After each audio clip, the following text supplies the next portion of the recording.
నమస్కారం AP journalism వార్తలకు స్వాగతం. నా పేరు సుమలత. వార్తల్లో ముందుగా హెడ్లైన్స్.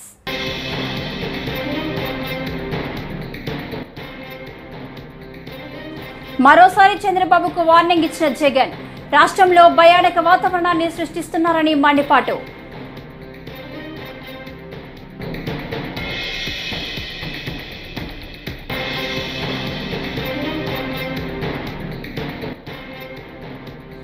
ప్రజల ఆశలకు అనుగుణంగా చంద్రబాబు పాలన ఉంటుందని దేవాదాయ శాఖ మంత్రి ఆనం రామనారాయణ రెడ్డి.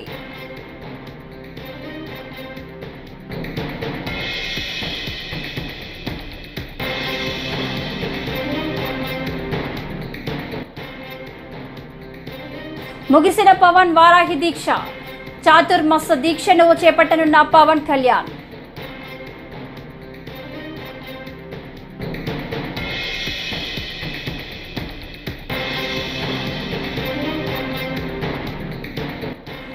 తూతూ మంత్రంగా కాదు, ఇదే చివరి భేటీ అన్నట్లుగా ఉండాలి. చంద్రబాబు రేవంత్ భేటీపై రఘునందన్ రావు సూచన.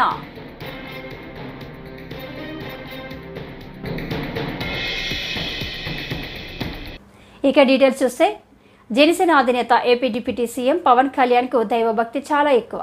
ఇటీవల ఆయన చేపట్టిన వారాహి దీక్ష ముగిసింది. 11 రోజుల పాటు ఆయన ఈ దీక్షను చేపట్టారు. సమాజ సంక్షేమం, దేశ సౌభాగ్యాన్ని కాంక్షిస్తూ ఆయన చేపట్టిన దీక్ష వారాహి అమ్మవారి ఆరాధన, కలశోద్వాసన క్రతువుతో ముగిసింది. దీక్ష ముగింపు సందర్భంగా అమ్మవారికి ఆయన ప్రత్యేక పూజలు నిర్వహించారు. ఏకహారతి, నక్షత్ర హారతులను అమ్మవారికి సమర్పించారు. వేద పండితులు బ్రహ్మశ్రీ సుధీర్ శర్మ, వేణుగోపాల్ శర్మ, హరనాథ్ శర్మ పూజా క్రతువును పూర్తి చేసి పవన్కు ఆశీర్వచనాలు అందజేశారు. మరోవైపు త్వరలోనే పవన్ కళ్యాణ్ చాతుర్మాస దీక్షను చేపట్టబోతున్నారు. గత 2 దశాబ్దాలుగా ఆయన ఈ దీక్షను చేపడుతున్నారు. ఈ దీక్ష ఆషాఢం, శ్రావణం, భాద్రపదం, అశ్వయుజ మాసాలు కలిపి 4 నెలల పాటు కొనసాగుతుంది. గృహస్థరచార ఈ రీతిలో ఈ దీక్షను పవన్ చేపట్టనున్నారు.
ప్రజల ఆశలకు అనుగుణంగా చంద్రబాబు పాలన ఉంటుందని దేవాదాయ శాఖ మంత్రి ఆనం రామనారాయణ రెడ్డి తెలిపారు.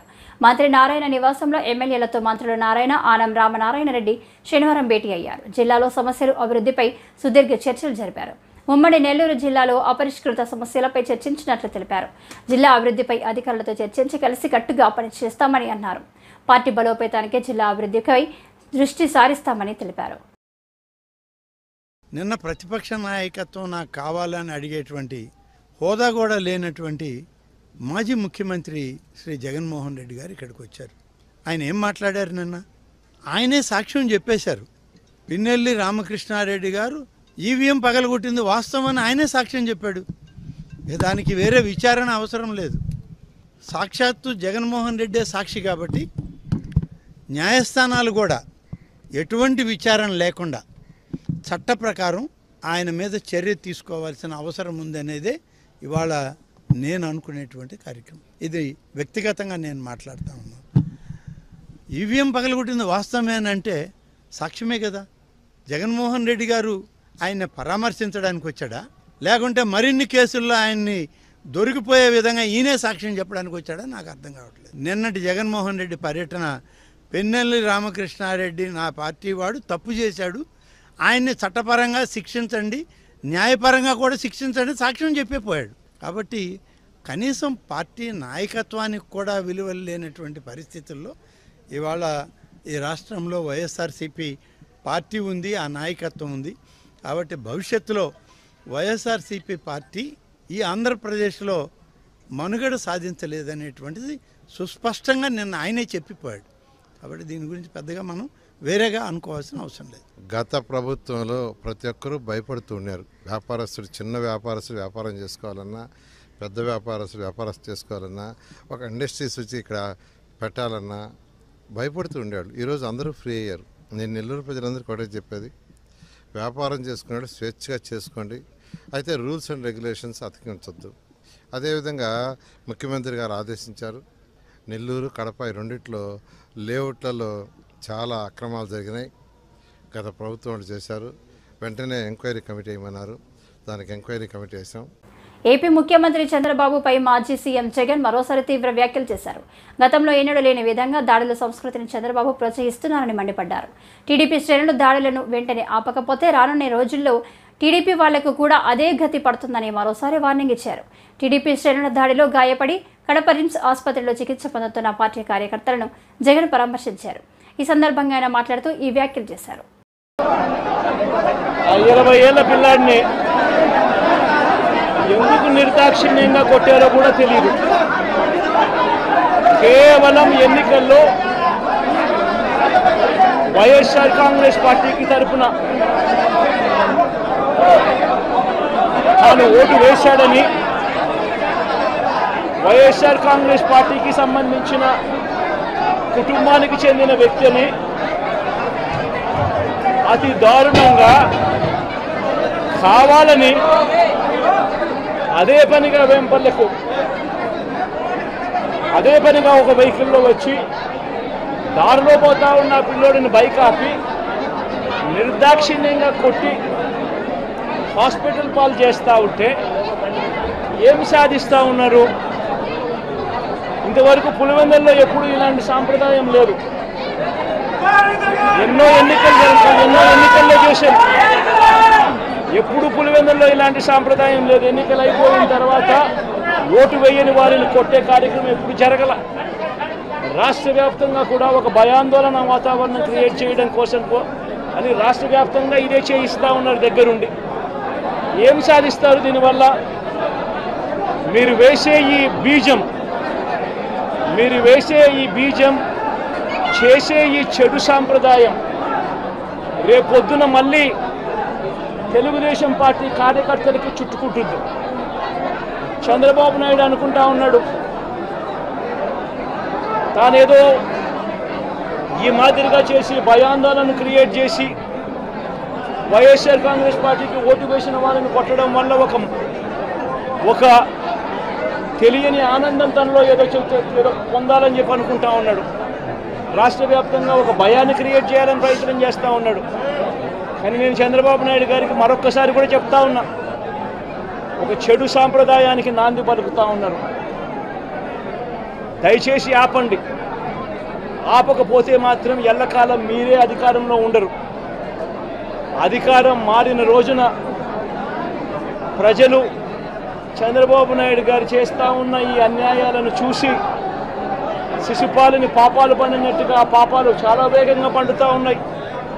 అధికారం మారిన రోజున తాను చేస్తూ ఉన్న ఈ చెడు సాంప్రదాయం తనకే చుట్టుకుంటుంది. ఈరోజు దెబ్బలు తగిలినా దెబ్బలు తిన్నా ప్రతి ఒక్కరూ కూడా రేపొద్దున ఇదే మళ్ళీ అటువైపున చేసేదానికి మీరంతటి మీరే బీజం వేస్తూ ఉన్నారు. ఇది సరైన పద్ధతి కాదు. నాయకులుగా ఉన్న AP CM Chandrababu Telangana CM Revanth రెడ్డిల మధ్య ఎప్పటి నుంచో సత్సంబంధాలు ఉన్నాయని, కాబట్టి నేటి సమావేశంలో 10 ఏళ్లుగా పెండింగ్లో ఉన్న సమస్యలపై తూతుమంత్రంగా కాకుండా ఇదే చివరి సమావేశం అన్నట్లుగా జరగాలని బీజేపీ ఎంపీ రఘునందన్ రావు సూచించారు.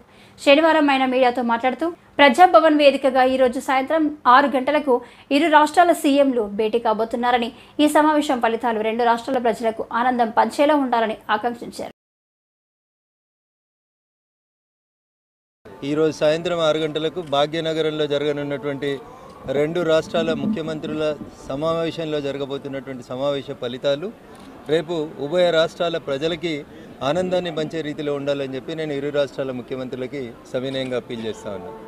గత 10 సంవత్సరాలుగా పెండింగ్లో ఉన్నాయని చెప్తున్నటువంటి విభజన సమస్యలు ఇద్దరిని గురు శిష్యులు అంటారా, ఇరు రాష్ట్రాల ముఖ్యమంత్రులు అని చెప్తారా, what ever you name it, ఇద్దరు కలిసి ఒకే పార్టీలో చాలా కాలం పనిచేసినారు. ఇద్దరి మధ్యలో సన్నిహిత సంబంధ బాంధవ్యాలు ఉన్నాయి కాబట్టి ఇరు రాష్ట్రాల ముఖ్యమంత్రులు గత ముఖ్యమంత్రులకి భిన్నంగా ఒక మంచి సుహృద్భావ వాతావరణంలో ఈరోజు సమావేశాన్ని జరపాలని, చాలా కాలం నుంచి తెలంగాణ నుంచి వచ్చి ఆంధ్రప్రదేశ్లో ఉన్నటువంటి మా ఎంప్లాయీస్ అందరినీ తిరిగి తెలంగాణకు తీసుకొచ్చే రీతిలో వారి అడుగులు పడాలని తెలంగాణ రాష్ట్ర ముఖ్యమంత్రి గారికి, అదే రకంగా పెండింగ్లో ఉన్నటువంటి ఇరు రాష్ట్రాల సమస్యలు భాగ్యనగరంలో ఆంధ్రప్రదేశ్కి చెందాల్సినటువంటి న్యాయంగా దక్కాల్సిన వాటాలు ఏమైనా ఉంటే వాటి విషయం లోపల ఒక స్పష్టతనివ్వాలని, ఈ మీటింగ్ చివరి సమావేశం ఇరు రాష్ట్రాల మధ్యలో ఉండేటువంటి సమస్యల పరిష్కారంకి ఏర్పాటు చేసిన సమావేశంగా జరగాలి తప్ప తూతూ మంత్రంగా జరిపి మళ్ళీ ఒక సమావేశం పెడతాం మళ్ళీ పరిష్కరిస్తామని ఇప్పటికే ఒక దశాబ్ద కాలం నుంచి ఇరు రాష్ట్రాల మధ్యలో పెండింగ్లో ఉన్నటువంటి ప్రతి సమస్యని పరిష్కరించే దిశగా ఈ సమావేశం జరుగుతుందనేటువంటి సంపూర్ణమైనటువంటి ఆశాభావాన్ని నేను వ్యక్తం చేస్తూ ఉన్నాను. ఆ దిశగానే ఇరు రాష్ట్రాల ముఖ్యమంత్రులు తమ పరిణతిని ప్రదర్శించి 2 రాష్ట్రాల సమస్యలకి ఒక చరమగీతం పలికితే బాగుంటుందనేది ఉభయ రాష్ట్రాల ప్రజల న్యాయబద్ధమైనటువంటి కోరికగా నేను వారి ముందు ఉంచదలుచుకున్నాను. సో దేవుడి ముందు రాజకీయాలు మాట్లాడడం సమంజసం కాదు. భారతీయ జనతా పార్టీ కేంద్ర నాయకత్వం ఏది సమంజసమని భావిస్తే, ఏ కార్యకర్తకు ఏ స్థాయిలో ఎక్కడ బాధ్యతలు ఇస్తే ఏది న్యాయం అనిపిస్తే కేంద్ర పార్టీ తీసుకునేటువంటి నిర్ణయాల్ని క్రమశిక్షణ కలిగినటువంటి కార్యకర్తగా ప్రతి ఒక్కరం పాటిస్తాం. ఆశపడడం అడగడంలో తప్పుందని నేను అనుకోవట్లేదు. అర్హత ఉన్నటువంటి చాలామంది నాయకులు అడుగుతూ ఉన్నాం. అందులో పార్టీ హైకమాండ్ తీసుకునే తుది నిర్ణయానికి శిరసా వహిస్తాం, కట్టుబడి ఉంటాం. చంద్రబాబు ఢిల్లీ పర్యటనకు సంబంధించిన ప్రెస్ మీట్లో ఆత్మస్తృతి పరనింద కనిపించిందని వైఎస్ఆర్ కాంగ్రెస్ పార్టీ మాజీ ఎమ్మెల్యే పీజేఆర్ సుధాకర్ బాబు ఎద్దేవా చేశారు. టీడీపీ అధికారంలోకి వచ్చి నెల రోజులైందని, వారు ప్రజలకిచ్చిన హామీలు అమలు కోసం ఆంధ్ర రాష్ట్ర ప్రజలు ఆశగా ఎదురుచూస్తున్నారని ఆయన అన్నారు. శుక్రవారం సుధాకర్ బాబు వైఎస్ఆర్ కాంగ్రెస్ పార్టీ కేంద్ర కార్యాలయంలో మీడియాతో మాట్లాడారు. ఎన్డీఏ ఈ రోజున గవర్నమెంట్ ఫామ్ చేసినప్పుడు ఓ పక్కన నీతో పాటు సహచరుడైన నితీష్ కుమార్ గారు డిమాండ్ చేసినప్పుడు మీరెందుకు డిమాండ్ చేయలేకపోతున్నారని వైఎస్ఆర్సీపీ ప్రశ్నిస్తుంది మిమ్మల్ని. మీరు డిమాండ్ చేయమని అడుగుతున్నాం. మీరు సాధించుకునే శక్తి ఉంది, ఎందుకంటే మీరు చక్రాన్ని బాగా తిప్పగలుగుతున్నారు. ఇప్పుడు ఆంధ్ర రాష్ట్రానికి చాలా ఉపయోగం కూడా. మీరు ఎంత బాగా చక్రం తిప్పగలిగితే ఈ ఆంధ్ర రాష్ట్రానికి అన్ని మేళ్లు జరుగుతాయని ప్రజలు నమ్ముతున్నారు.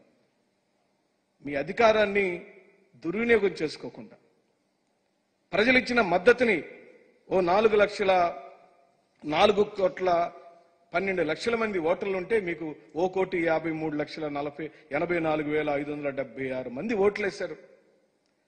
మాకేమో 1,32,84,134 మంది ఓట్లేశారు. మాకు 40% మంది ఓట్లేశారు.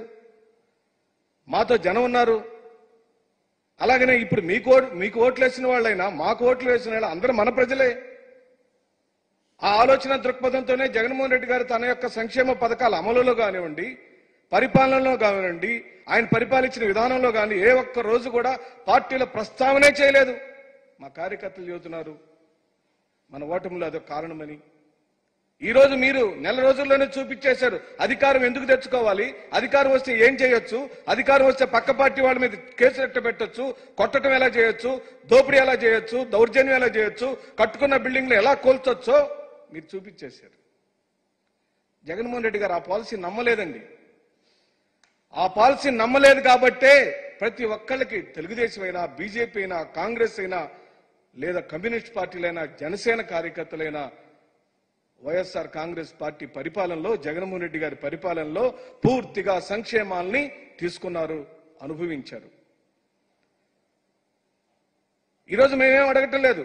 నిన్న కూడా గౌరవ మాజీ ముఖ్యమంత్రి వర్యులు వైఎస్ఆర్ కాంగ్రెస్ పార్టీ అధ్యక్షులు జగన్మోహన్ రెడ్డి గారు డిమాండ్ చేశారు, మీ పరిపాలన, మీ అధికారం ఇచ్చింది ప్రజలు దాడులు చేయమని, కేసులు పెట్టమని, హత్యలు చేయమని, కట్టుకున్న భవనాలు కోల్చమని కాదు, చేతనైతే మీరు చెప్పిన హామీలు నెరవేర్చమని చెప్పి అడుగుతున్నారు. ఈరోజు మేము చెబుతున్నాం, 2019లో నవరత్నాలనే హామీలను ఇచ్చాం, 96% ఇంప్లిమెంట్ చేసి చూపించాడు. మొదటి నెలలోనే దానికి ఆయన ఎక్కడ కూడా అనుమానానికి తావు లేకుండా చేశాడు. నవరత్నాలను పూర్తిగా అమలుపరిచాడు. ఈ రోజున మీరిచ్చిన హామీలే, మేమేం డీవియేట్ అవ్వట్లేదు, మీరు చెప్పిన హామీలే మీరు నెరవేరిస్తే చూడాలని ఈరోజు మీరు 7,000 ఇచ్చారు, సంతోషం, ఆహ్వానిస్తున్నాం, ఆహ్వానించి తీరాల్సిందే. హామీలను రాష్ట్ర పరిపాలనా దక్షతతో ప్రజలందరినీ ప్రేమించి ప్రజలకు మెచ్చే నాయకుడిగా మీరు ఇంప్లిమెంట్ చేస్తే మేము ఆహ్వానిస్తూనే ఉంటాం. కానీ మీరిచ్చిన 7,000లో వైఎస్ఆర్ కాంగ్రెస్ పార్టీ వాళ్లకు ఓట్లేసిన వాళ్లకు ఎందుకు మీరు పథకాలు అమలుపరచారు?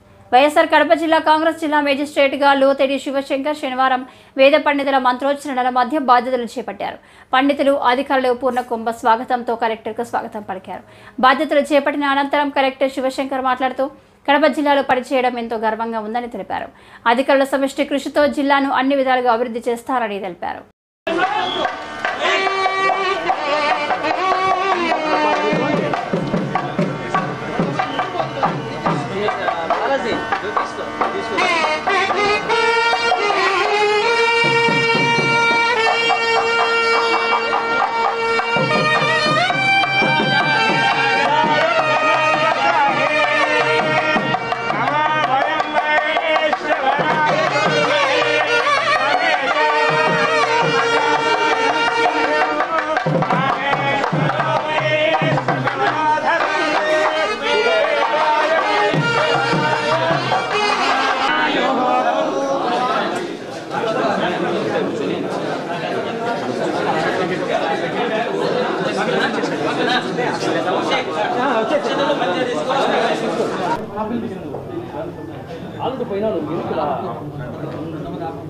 జేసీ గారు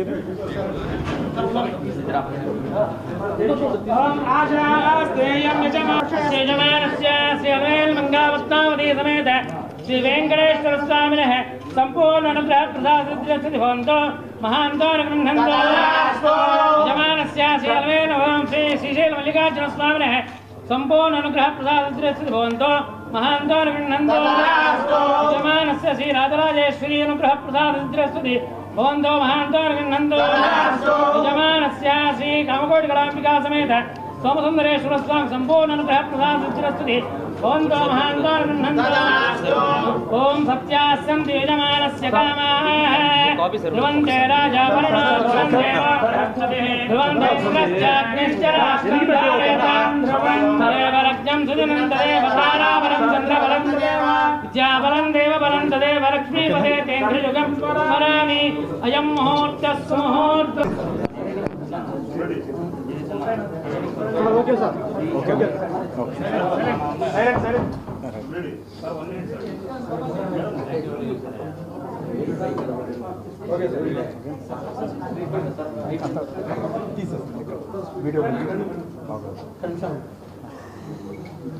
అందరికీ నమస్కారం.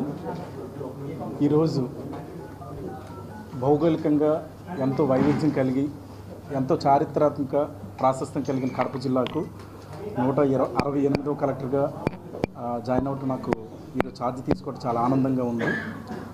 గతంలో నేను సబ్ కలెక్టర్ పాడేరు, అలాగే పిఓ ఐటీడీఏ సీతంపేట, తర్వాత వైజాగ్ జాయింట్ కలెక్టర్గా చేశాను. తర్వాత కృష్ణా జిల్లా జాయింట్ కలెక్టర్. ప్రజా వ్యతిరేక నూతన క్రిమినల్ చట్టాల అమలు నిలిపివేయాలని డిమాండ్ చేస్తూ రేపల్లిలో బార్ అసోసియేషన్ ఆధ్వర్యంలో న్యాయవాదుల నిరసన కార్యక్రమం చేపట్టారు.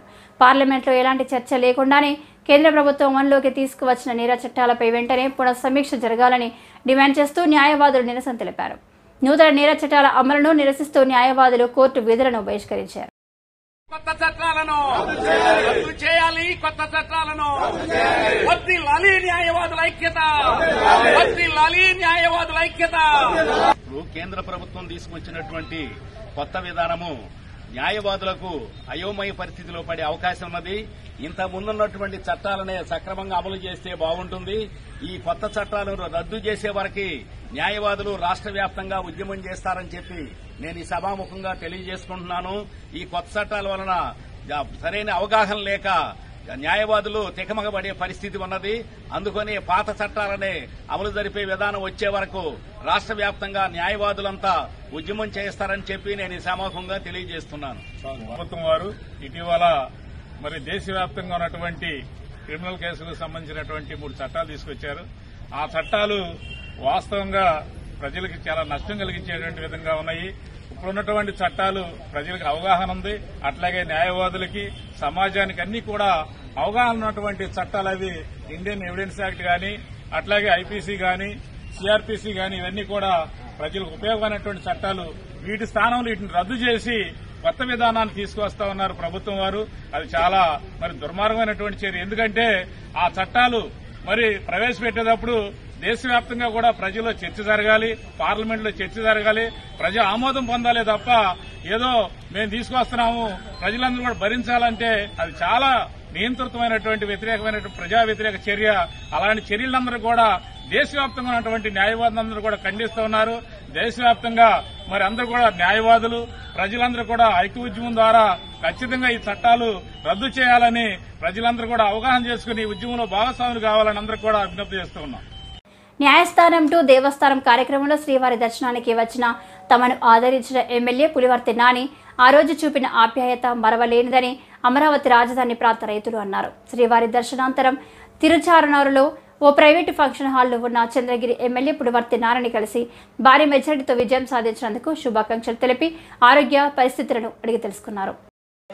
అన్నీ కూడా మనతో పాటే ఉండి మనకి పూర్తిగా మన పక్షాల నుండి మనకి సహకరించి చాలా కష్టపడి ఆ రోజు ఏర్పాట్లు మొత్తం చేశారు సార్. అదేవిధంగా 48 గంటల ముందు ఆ రోజు హైకోర్టు తీర్పిచ్చింది బహిరంగ సభ పెట్టుకోవచ్చని. 48 గంటల్లో సార్ పులివర్తి నాని గారు అక్కడే సభా ప్రాంగణంలో ఉండి నైట్ కూడా అక్కడే కొనుక్కొని ఎటువంటి ఇబ్బందులు లేకుండా బ్రహ్మాండంగా సభ జరగడానికి చక్కగా ఏర్పాట్లు చేశారు. బహిరంగ సభ కూడా పూర్తి కష్టం చాలా ఉంది. అదేవిధంగా సార్ మీ మీద జరిగినటువంటి దాడిని మా మీద జరిగినట్టుగానే భావించాం. మా రైతులు మహిళలందరూ కూడా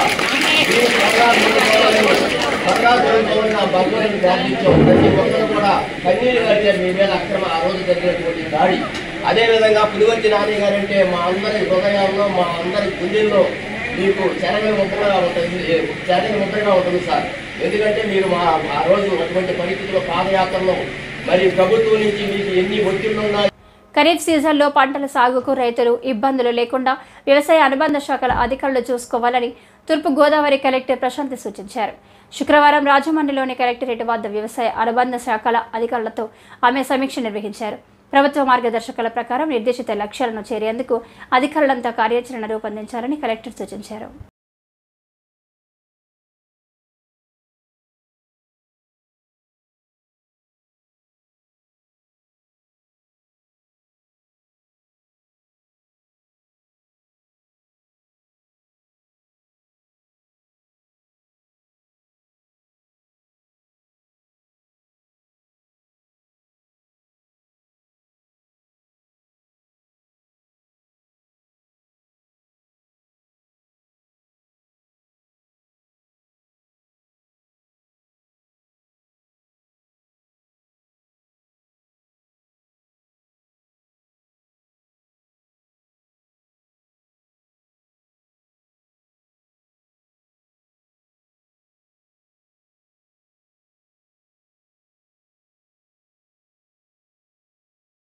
పేదరిక నిర్మూలనలో సహకార సంఘాల పాత్ర శ్లాఘనీయమని జిల్లా సహకార అధికారి పి రమేష్ కొనియాడారు.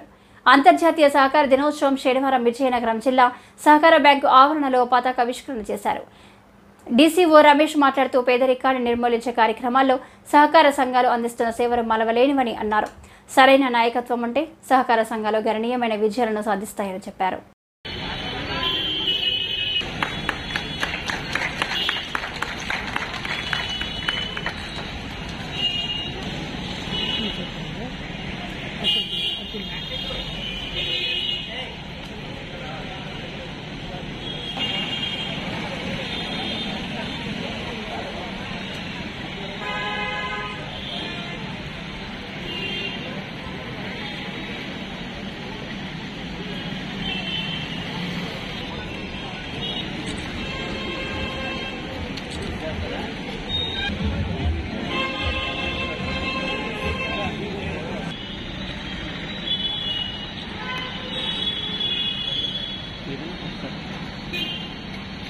పార్లమెంటు సభ్యుడిగా ప్రమాణ స్వీకారం చేసి ఢిల్లీ నుంచి విశాఖకు మొట్టమొదటిసారిగా వస్తున్న జర్నలిస్టు విజయనగరం పార్లమెంటు సభ్యులు కలిశెట్టి అప్పలనాయుడు విశాఖపట్నం విమానాశ్రయానికి చేరుకొని అక్కడి నుంచి రోడ్డు మార్గంలో అభిమానులు కూటమి శ్రేణులు ఏర్పాటు చేసిన ర్యాలీతో విజయనగరం వెళ్తున్నారు. విశాఖ విమానాశ్రయానికి పార్టీ శ్రేణులు అభిమానులు భారీ ఎత్తున తరలివచ్చి ఘన స్వాగతం పలికారు.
ఎన్డీఏ కూటమి రాష్ట్రంలో దేశంలో ఎన్డీఏ కూటమి ఏర్పడడం వల్ల యావత్ ప్రజలు రాష్ట్ర ప్రజలు ప్రజాప్రభుత్వాన్ని ఏర్పాటు చేశారు.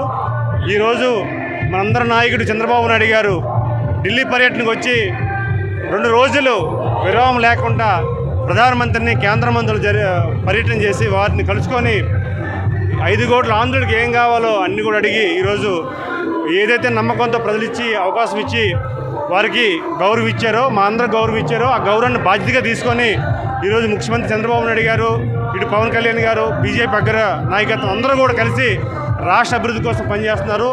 ఈరోజు ఉత్తరాంధ్రలో విజయనగరం పార్లమెంట్ సభ్యుడిగా నన్ను ఎంపిక చేసి 2,50,000 మెజారిటీతో గెలిపించి పార్లమెంట్ పంపించి ఈరోజు మంచి గౌరవాన్ని ఇచ్చారు. ఆ గౌరవాన్ని బాధ్యతగా తీసుకొని మేము ఈరోజు ప్రతి క్షణం కూడా మా ఎమ్మెల్యేలు మా మంత్రులు లేకపోతే మేము కానీ ఎంపీలుగా మేము కానీ ఉత్తరాంధ్ర అభివృద్ధి కోసం 100 పాలు ప్రతి క్షణాన్ని కూడా వినియోగించుకుంటామని మీ ద్వారా తెలియజేసుకుంటున్నాం.